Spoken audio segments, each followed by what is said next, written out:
రాహుకాలం దుర్గా పూజ. రాహుకాలం అనగానే ఆ సమయంలో ఏదైనా పని మీద బయలుదేరటం కానీ, కొత్తగా ఏదైనా పనిని మొదలుపెట్టడం కానీ చేయొద్దు అని మన ఇళ్లలో అంటూ ఉంటారు. కానీ అదే సమయంలో రాహుకాలంలో దుర్గమ్మని తలుచుకుని పూజ చేస్తే మనం తలుచుకున్న కార్యాలు తప్పకుండా నెరవేరుతాయి. రాహు మంత్రాలకు అధిదేవత. రాహుకు దుర్గాదేవి అధిదేవత.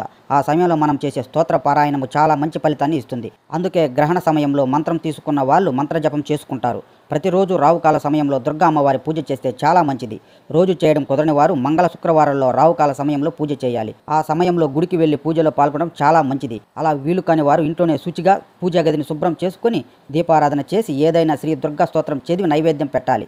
రాహుకాల సమయంలో పసుపు రంగులో నైవేద్యం అంటే ఓ రోజు నిమ్మకాయ పులిహోర, మరో రోజు అటుకుల పులిహోర నైవేద్యం పెట్టి ఏదైనా పని మనసులో అనుకుని రావుకాల పూజ మొదలు పెడితే తప్పకుండా ఆటంకాలకు కలగకుండా ఆ పని జరుగుతుంది. కొందరు రావుకాల సమయంలోనే నిమ్మకాయ దీపాలు కూడా పెడతారు. అది కూడా చాలా మంచిది. కానీ ఇంట్లో పెట్టడం కన్నా ఏదైనా అమ్మవారి గుడిలో వెలిగించడం మంచిది. లేదు ఇంట్లోనే పెట్టుకునే పక్షంలో బయట తులసి కోట దగ్గర పెట్టాలి. ఒకే ఇంట్లో ఇద్దరు పెట్టకూడదు, ఒకరే వెలిగించాలి. రావుకాల సమయం సోమవారం ఉదయం 7:30 నుండి 9 వరకు, మంగళవారం మధ్యాహ్నం 3 నుంచి 4:30 వరకు, బుధవారం మధ్యాహ్నం 12 నుండి 1:30 వరకు, గురువారం మధ్యాహ్నం 1:30 నుంచి 3 వరకు, శుక్రవారం ఉదయం 10:30 నుంచి 12 వరకు, శనివారం ఉదయం 9 గంటల నుంచి 10:30 వరకు, ఆదివారం సాయంత్రం 4:30 నుంచి 6 వరకు. సూర్యోదయ రకరకాల సమయంలో జరుగుతూనే ఉంటుంది కాబట్టి దాన్ని బట్టి రావుకాల టైం మారుతుంది. అందరూ అలా చూసుకోలేరు కాబట్టి ముందు ఒక అరగంట, వెనుక ఒక అరగంట టైం వదిలి మధ్యకాలం తీసుకోండి. అంటే ఉదాహరణకు సోమవారం ఉదయం 7:30 9 అంటే 8 నుండి 8:30 ఇలా చేసుకోండి. ఓం ధూమ్ దుర్గాయ నమః. లోక సమస్త సుఖినో భవంతు.